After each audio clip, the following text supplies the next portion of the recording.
I've done a Panama Canal transit 4 times, and on every trip I see passengers making the same mistakes that get in the way of making their adventure of a lifetime.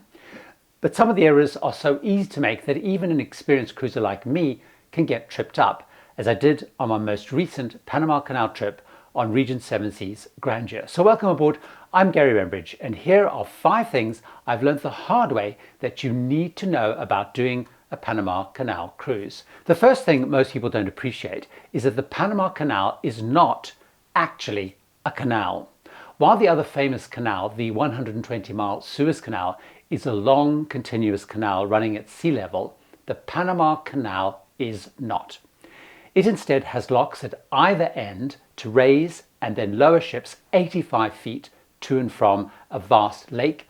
This lake allows ships to sail 50 miles across Panama to and from the Atlantic and Pacific Oceans. Let me show you what it's like to transit the Panama Canal based on that recent Regent Grandeur cruise I mentioned from Miami to Los Angeles.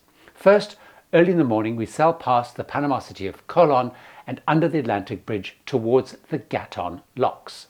Once at the locks, small metal trucks called mules were attached at the front and rear of the ship. These held the ship in the center of the locks while the ship uses its own power to sail through. We were then raised up 85 feet to the Gatun Lake in a series of 3 locks. It was an incredible experience as I watched the vast gates close behind us and water was pumped in, raising our ship up. Once up, the gates in front opened and we sailed into the next lock and repeated the process through each lock. It is thrilling as vast freight ships pass down next to us in the parallel set of Gatun locks heading the other way. Once up, we left the Gatun locks and sailed through the vast man-made Gatun Lake, passing cruise and freight ships heading the other way until we reached Gamboa. This town was built to house people building the canal, and it's now where the Panama Canal dredging operation is actually based. Not long after there, we headed into and along the narrow channel blasted deep into hard rock, about 9 miles long and only 120 feet deep. It's now known as the Calibra Cut, but it used to be called the Galliard Cut after the key engineer responsible for overseeing building it. After passing under the Centennial Bridge, we sailed towards 2 sets of locks to lower us the 85 feet back to sea level. First, we sailed into the single San Pedro lock, and after having the mules attached again, the gates closed, and this time the water levels fell using gravity to lower our ship. Once out, we then sailed the short distance to the 2-lock Miraflores lock. Once in the Miraflores locks, the process was repeated as the gates closed and we were lowered by the 2 locks down to sea level. All the time we were watched and waved at by visitors in the popular Miraflores Visitor Center, which has a viewing platform. Now, after leaving those locks, we sailed under the Bridge of the Americas, past Panama City in the distance and into the Pacific. The transit, by the way, took all day. We entered the Gatun locks around 8 a.m. and sailed into the Pacific near Panama City 10 hours later, just before 6 p.m. Of course, if you transit from the Pacific to the Atlantic, it's all in the opposite order.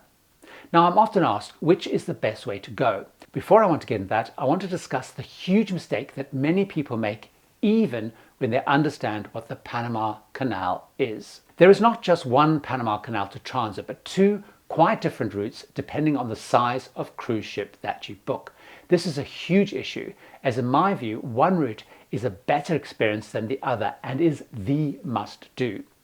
The original route, which opened in 1914, uses those sets of locks that I went through, but only ships of a certain size can fit in and use them, what are known as Panamax ships. As the size of freight ships grew, it meant only 1/3 of those could pass through the old canal locks. So a new set of locks at both sides were built and opened in 2016. These take what are known as new Panamax or Neo-Panamax size ships.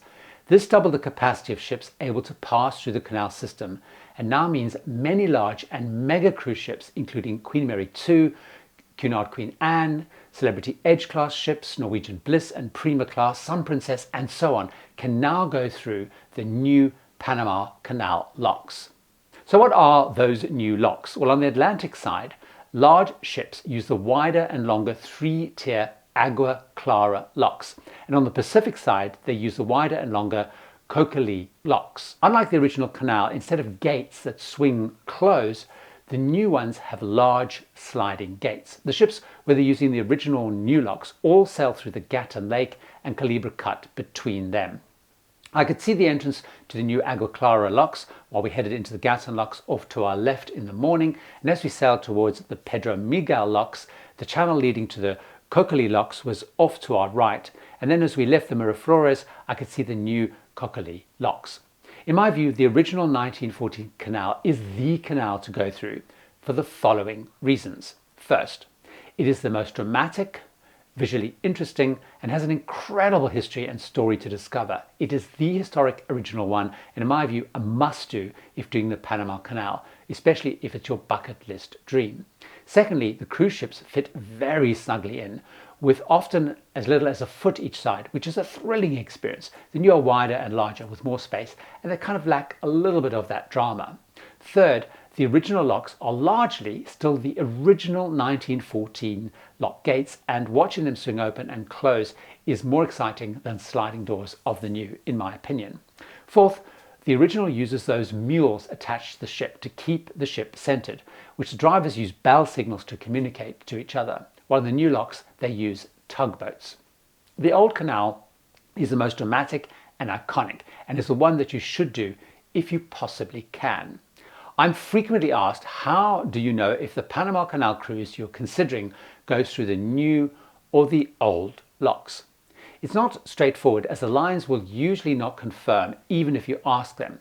But here's what I do that has worked for me anyway to date. First of all, check the ship size.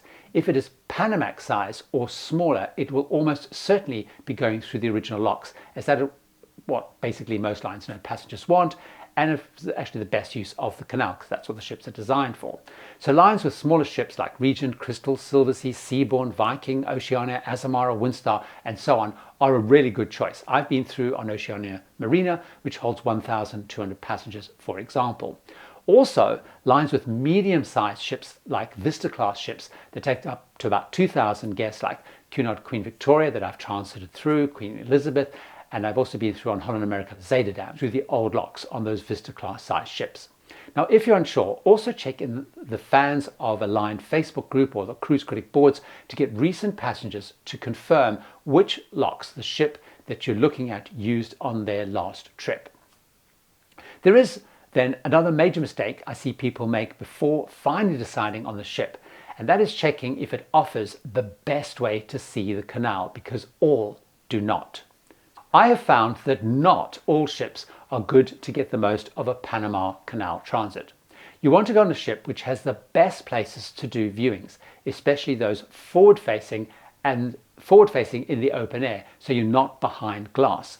My recent Regent Grandeur was not one, for example, and even I messed up by not checking in detail on this. On the Grandeur, the only place and way to see the canal and locks ahead of me was sitting behind glass windows in the observation lounge overlooking the bow. It was very frustrating. However, on both Queen Victoria and on my Holland America Zeta Dam trip, those ship designs allowed the bow to be opened for passengers to be up front and get really close to the locks. Both also had full promenade decks, so you could see the mules and the operations up really, really close. So how do you know which will actually do that? Again, the same approach I mentioned earlier. Ask the line, but check with recent passengers in those Facebook and Cruise Critic groups where you could view the canal from. I also recommend choosing a line that has a reputation for great enrichment, as having good, expert Panama Canal speakers adds enormously to the trip. The Panama Canal Authority will supply a guide on the day to provide on-ship narration, but I found them to be fairly variable. Another mistake I see people making is dismissing a Panama Canal cruise due to budget or time issues, where they really want to do one, but perhaps their partner is lukewarm. There are 3 options you have on cruises for the Panama Canal that could solve all of those issues. Having done all 3 types, I want to share what they are and who I think each is best for and why. The obvious one is the full transit. that I've been speaking about and what most cruise ships do. This is the one for the bucket list and for cruisers who want to see every detail and be able to say they've done the full iconic Panama Canal transit. But you do need time and budget for this because most of these trips are at least 10 to 14 day cruises. They tend to take place at the start and the end of the Alaska season as ships move to and from the Caribbean. They also are part of many world or grand voyages, for example, like the one I did on Queen Victoria, or they're dedicated Panama cruises like the Miami to Los Angeles I did on Regent Grandeur, and that I did from Oceania Marina from Panama City to Miami. The second option, if you want to get a taste of the Panama Canal, but mostly want a southern and western Caribbean cruise, is to do a partial transit cruise out of Florida, like the one I did on Holland America Zaandam. Now these have a mix of Caribbean ports. They head up the Gatun locks that I mentioned about earlier, but they turn around in the Gatun Lake and they come straight back down. However, they then offer many excursions where you tender off in the lake and you meet the ship back in Colon. These excursions include things like the Gamboa aerial tramway to visit the rainforest, which is fantastic, or you can do small boat trips on the Gatun Lake to see islands with monkeys, birds, crocodiles. But for those of you wanting more of the canal, you can either do tours to the new Agua Clara lock system or the Miraflores Visitor Center to watch ships passing through there, or you can actually complete the transit on a small tourist boat and get a coach back to the ship. The ship, by the way, waits for all those excursions to return in Colon. These cruises are still fairly long, about 10 days. The third option, which I did on Oceania Insignia and is shorter, is to do a 7-night Western Caribbean cruise that calls into Colon. From Colon, those same excursions I mentioned were available, with the added ability to also do the historic Panama train from Colon to Panama City. So it's great if you have limited time or only one or a few of your party actually wants to see and experience the Panama Canal, because you can just then do it as an excursion.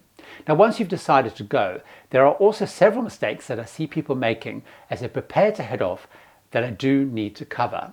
Being ready to get the most of the Panama Canal starts before you leave home. First, learn about the history and the politics of the canal. It's fascinating and disturbing too. For example, over 22,000 people died in the failed French attempt, and you can then discover the extreme political shenanigans the USA got up to make the Panama Canal happen. The book most rely on, and I highly recommend, is David McCullough's The Path Between the Seas, The Creation of the Panama Canal. You'll find links in the notes of this. Second, there are some key things to pack.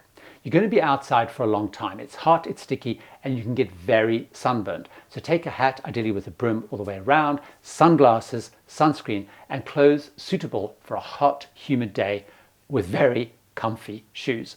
On the day, as you'll be outside for a while, really sunscreen up. I made the big mistake of not putting it, for example, on the back of my neck, and I got really sunburned there. So really make sure you do a good job of that.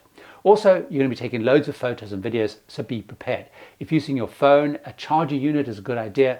If you're taking a camera, loads of extra batteries and SD cards. Once on the cruise, I recommend 3 key things. First, go to all the talks and briefings and check the daily program to know how the day will work, what viewing areas are on the ship are going to be available, and expected timings for the locks, so you know when to be up, where to be, and when you can plan breaks and lunch. Second, the main viewing area, be it the bow or the observation lounge, will have people staking claim to the best spots early. So be ready to get yours. Over the course of the day, you'll find that does thin out. Third, don't just stay in that spot. Move around the ship, and especially go to the promenade deck if you've got one, to see the locks and the mules within stretching distance of time, and go to the rear of the ship because you get great views watching the gates close there. When you go through the Gatun Lake and the Culebra Cut, don't worry about being out all the time. It's really interesting, but there's less to see, so it's good for planning perhaps downtime, resting, and of course eating.